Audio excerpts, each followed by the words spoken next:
ربي أكرمن وأما إذا ما ابتلاه فقدر عليه رزقه فيقول ربي أهانن.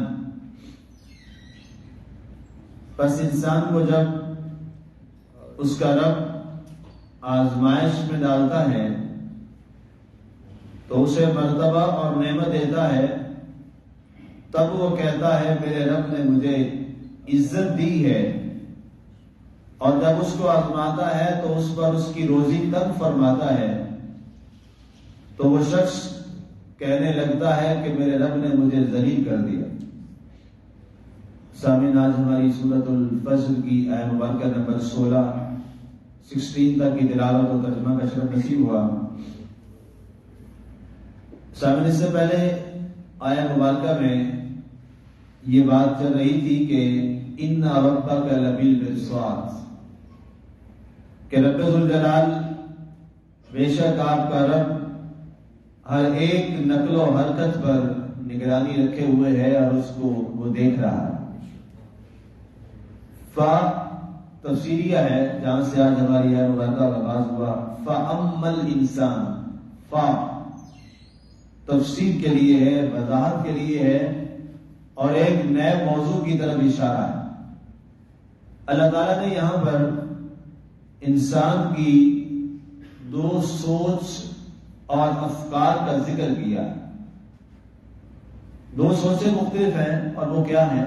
اللہ نے ایک انسانی مزاج کا تذکرہ کیا۔ اللہ نے فرمایا کہ فَأَمَّا الْإِنسَانُ إِذَا مَا ابْتَلَاهُ رَبُّهُ، کہ اللہ تعالیٰ اپنے بندے کو آزماتا ہے۔ اللہ تعالیٰ اپنے بندے کو آزماتا ہے۔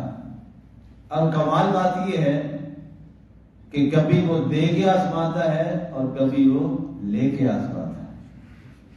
اب یہ قرآنی نظریہ ہے، کسی فلسفے یا کسی فلاسفر یا کسی عام تھیوری والے لوگوں کا یہ سسٹم نہیں ہے یا ان کا یہ اصول نہیں ہے، یہ قرآنی اصول۔ عام طور پہ لوگ اسی بات کو کبھی کسی کے نام سے موسوم کر دیتے ہیں، کبھی ارسطو نے کہا، کبھی فلاں افلاطون نے کہا، کبھی اس فلاں شخص نے کہا۔ نہیں، یہ اللہ کا قول ہے، یہ اللہ کا فرمان ہے کہ کبھی میں دے کے آزماتا ہوں اور کبھی میں لے کے آزماتا ہوں۔ ہے دونوں صورتوں میں انسان پہ آزمائش۔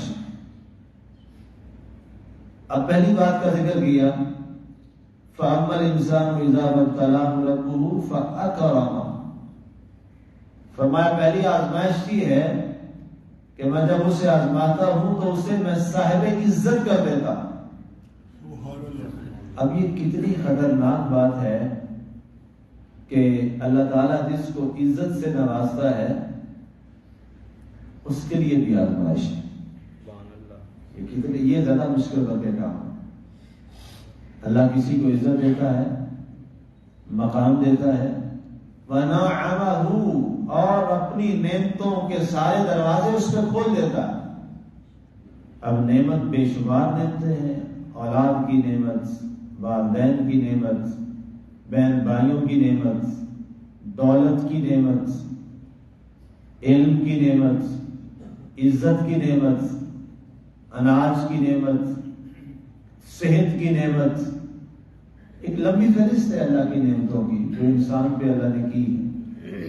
فرمایا جب اسے میں صاحب عزت کرتا ہوں، اسے نعمتوں سے مالا مال کر دیتا ہوں، فَيَقُولُ رَبِّي أَكْرَمَنِ، تو پھر یہ انسان کہتا ہے اللہ کے دربار میں کہ اللہ نے مجھے بہت صاحب عزت کیا۔ فرمایا حالانکہ اسے معلوم نہیں ہے اس میں تو میں اس کی بڑی آزمائش لے رہا ہوں۔ غور کریں، فرعون، نمرود، قارون، حامان، ان کے پاس بڑی عزت تھی، اس میں کوئی دوسری رائے نہیں ہے دنیا میں۔ ان کا سکہ چلتا تھا، لوگ ان کو سجدے کرتے تھے، دولت کی فراوانی تھی، جس کو چاہتے تھے موت کے گھاٹ اتار دیتے اور جس کو چاہتے تھے، جس کی موت کا فیصلہ پھانسی کا ہو رہا تھا، اس کو نیچے اتار دیتے تھے۔ اس قدر ان کے فیصلے چلتے تھے. نہ مال کی کمی ہے، نہ رزق کی کمی ہے، نہ عزت کی کمی ہے، نہ اولاد کی کمی ہے، نہ باقی دنیا کی آسائشوں کی کمی ہے. سب کچھ ہے. اور وہ کہہ رہا ہے کہ ہمارے پاس سب کچھ ہے، ہم بڑے صاحب عزت ہیں. لیکن اللہ کے یہاں معاملہ الٹ چل رہا ہے کہ یہ کس میں ہے؟ وہ آزمائش میں، بہت بڑی آزمائش میں. اب بتائیے نمرود کے پاس کتنی بڑی بادشاہ تھی اور کتنے بڑے اس کے پاس خزانے تھے. اتنا امیر آدمی آج کوئی نہیں جس کے خزانوں کی چابیاں 1000 اونٹوں پر لادی جاتی ہیں.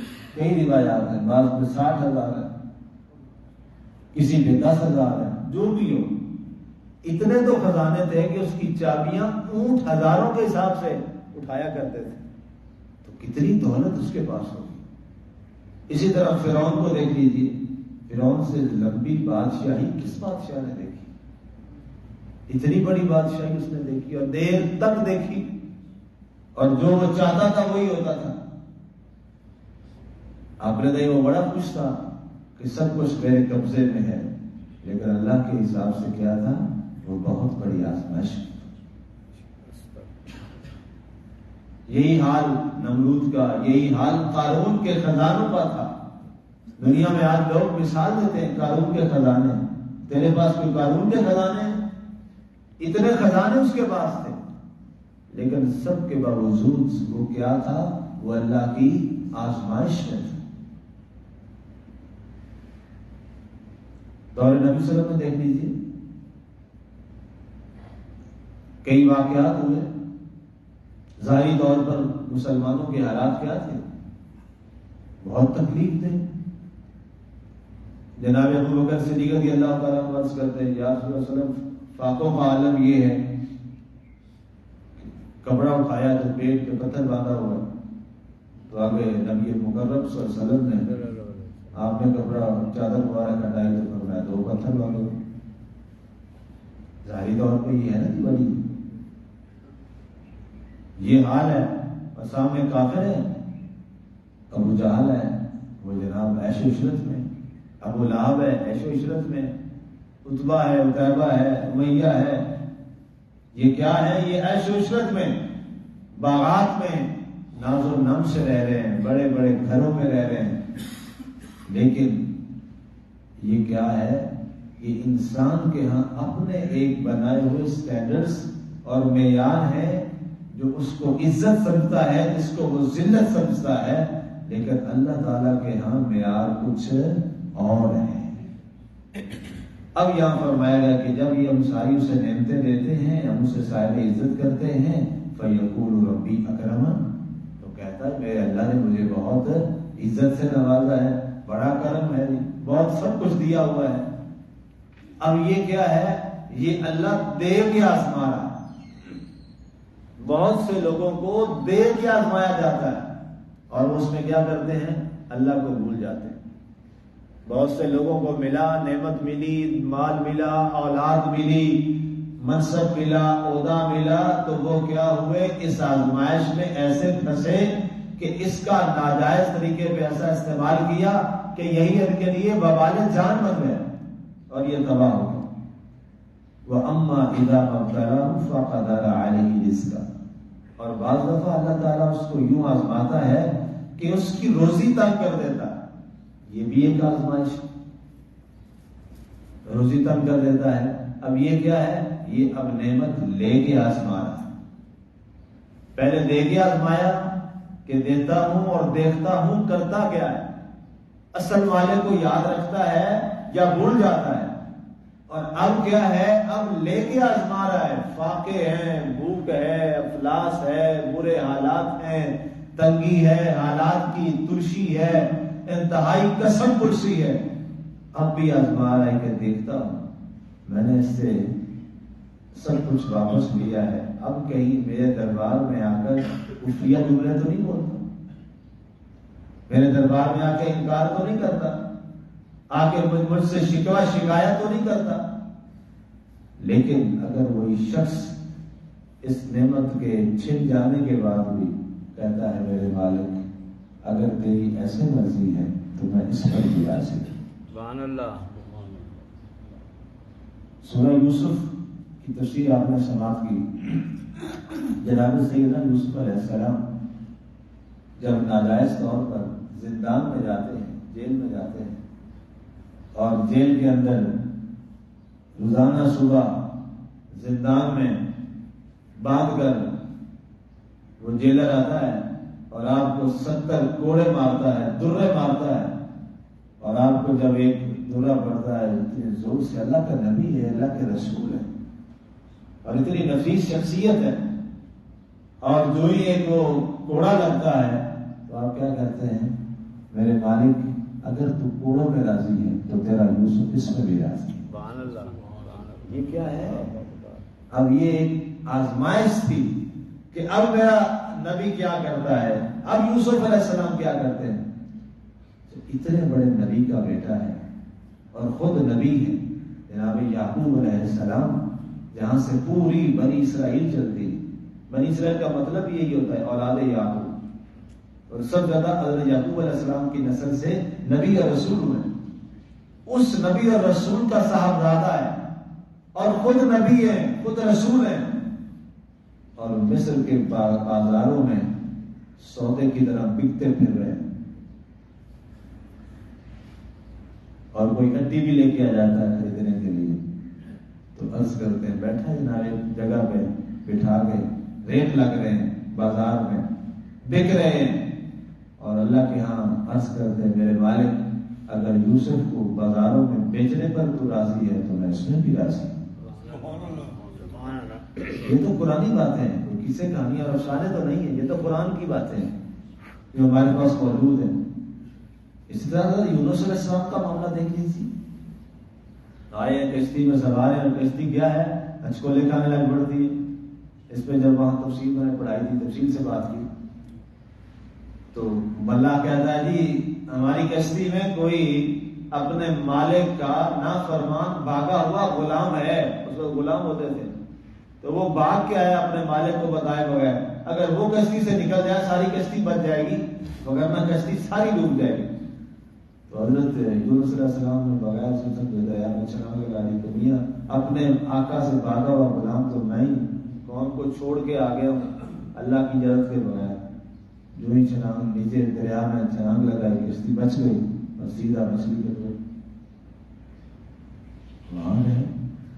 وہ حضرت ایوب علیہ السلام کو دیکھ لیجیے، یہ میں صرف قرآن کے حوالے دے رہا ہوں، ابھی ان نبیوں اور رسولوں کی باتیں کر رہا ہوں۔ حضرت ایوب علیہ السلام کس آزمائش سے گزرے اور اللہ نے کتنی بڑی آزمائش لی آپ سے۔ انی مسنی الضر، اس شدید بیماری میں رہے، انسان نام لیتے ہوئے ڈر جاتا ہے، لیکن پھر کیا کہتے ہیں اے مالک اگر تو اس طرح راضی ہے تو تیرا ایوب ایسے بھی راضی۔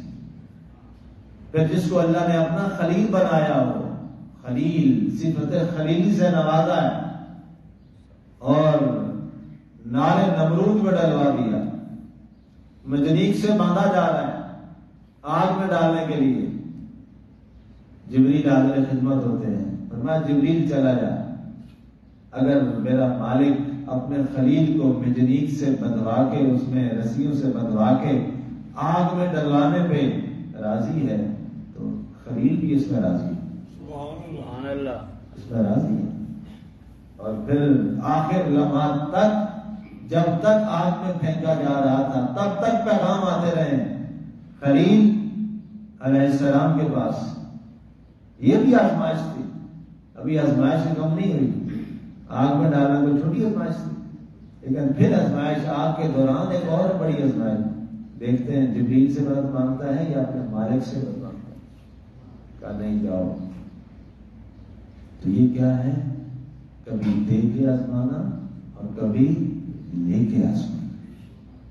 تو اصل معیار کیا ہے، اب نتیجہ یہاں کیا نکلتا ہے کہ ہم نے کیا کرنا ہے۔ ہماری ذمہ داری یہ ہے بحیثیت مسلمان دونوں صورتوں میں ہم نے حقیقی مالک کو یاد رکھنا ہے، جو ہماری ذمہ داری ہے. اگر نعمت دے رہا ہے تو پھر بھی ڈر کے رہیں، مولا میرے لیے یہ آزمائش ہے، کہیں اس پر میں کفر اور انکار نعمت نہ کر بیٹھوں، کہیں نافرمانی نہ کر بیٹھوں، جیسے آج بہت سے لوگ کر جاتے ہیں. اور ہم نے کوئی 2 ٹکے دے دیے تو انسان کو انسان سمجھنے چھوڑ دیا، کوئی عہدہ مل گیا، منصب مل گیا تو انسان کو انسان سمجھنا ہی بھول گیا، انسانوں کو رونتے ہوئے آگے گزر گئے، اپنے اصلی مالک کو ہی بھول گیا. اور اس کے بعد اس بعد اگر کسی سے وہ نعمت اس نے جو ظاہری طور پہ تھی وہ واپس لی تو اس نے اللہ سے شکایتیں شروع کر دی، فلاں کو تو یہ دیا، فلاں کو تو یہ دیا، وہ میں تو نمازیں بھی پڑھتا ہوں، میں تو نیک کام بھی کرتا ہوں، پھر میرے یہ حالات، اور وہ شراب پی کے بھی عیش و عشرت کرتا ہے. تو کیسے کہتے ہیں؟ کئی دفعہ میرے پاس وہ کیا کریں جی، وہ نمازیں وغیرہ بھی پڑھتے ہیں، پھر بھی یہ بیماری ہے، پھر بھی یہ گھر میں مسئلہ. میں نے کہا نمازیں پڑھے پھر کیا ہوا؟ اب نہ پڑھ تو محتاج ہے بھائی نماز میں، یا وہ پابند ہے کہ جو نماز پڑھے گا اس کو سارا کچھ دے گا؟ ایسا نہیں ہے. دونوں صورتوں میں انسان آزمائش میں، اور کامیاب وہی ہے جو دونوں صورتوں میں کہے اپنے حقیقی مالک کو یاد رکھے، وہ دنیا میں اور کل آخرت میں بھی کامیاب ہو جائے گا.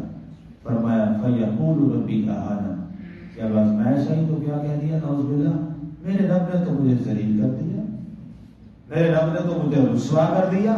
اب یہ کلمہ کفر ہے. اس پہ حضرت عبداللہ بن عباس رضی اللہ عنہ فرماتے ہیں کہ جب کبھی کسی نے ایسا جملہ بولا تو اسے غور کرنا چاہیے، جس زبان سے یہ تو جملہ بول رہا ہے اس بولنے والی زبان کی قیمت دنیا میں تو ادا کر سکتے ہیں. اگر یہ زبان بند ہو جائے اور یہ نہ بولے اور رب نہ چاہے ساری کائنات کی دولتیں اکٹھی کر کے یہ زبان بن سکتی ہے؟ نہیں بن سکتی. اور سب سے بڑھ کے انسان کی ایک باڈی ہے، یہ ناخن لے لیں، اس کے ساتھ ناخن دنیا ساری مل کے لگا سکتی ہے؟ نہیں لگا سکتی. تو اس لیے یہ قرآن ہمیں پیغام دے رہا ہے اور نصیحت کر رہا ہے، دونوں صورتوں میں اپنے مالک سے تعلق کو مضبوط کیجیے. نتیجہ یہی ہے کہ انسان کو اپنے اللہ سے تعلق جوڑنا چاہیے، اپنے رب سے تعلق جوڑنا چاہیے. اور جس شخص کا اپنے رب سے تعلق جڑ گیا اور مضبوط ہو گیا پھر وہ دونوں چیزوں سے نکل جاتا ہے اور اس سے اوپر چلا جاتا ہے. نعمتیں ملیں تو وہ تکبر اور غرور اور انا میں نہیں آتا، اور نہ ملے تو وہ شکوہ شکایت نہیں کرتا، دونوں میں کہتا ہے الحمدللہ الحمدللہ الحمدللہ. بس یہی چیز ہے، اور اسی پہ اللہ ہمیں قائم رکھے اور اسی پہ ہمیں اللہ عمل کی توفیق دے. اگر یہ ہے تو کامیاب ہیں، اگر یہ نہیں ہے تو پھر اصلاح کی ضرورت ہے اور کہیں ناکامی کا راستہ ہے. اللہ اس ناکامی کے راستے سے ہم سب کو محفوظ رکھے. اگر دیا ہے تو شکر اور برداشت دے، نہیں دیا تو شکایت سے محفوظ رکھے. آمین. وعلینا الی البلاغ.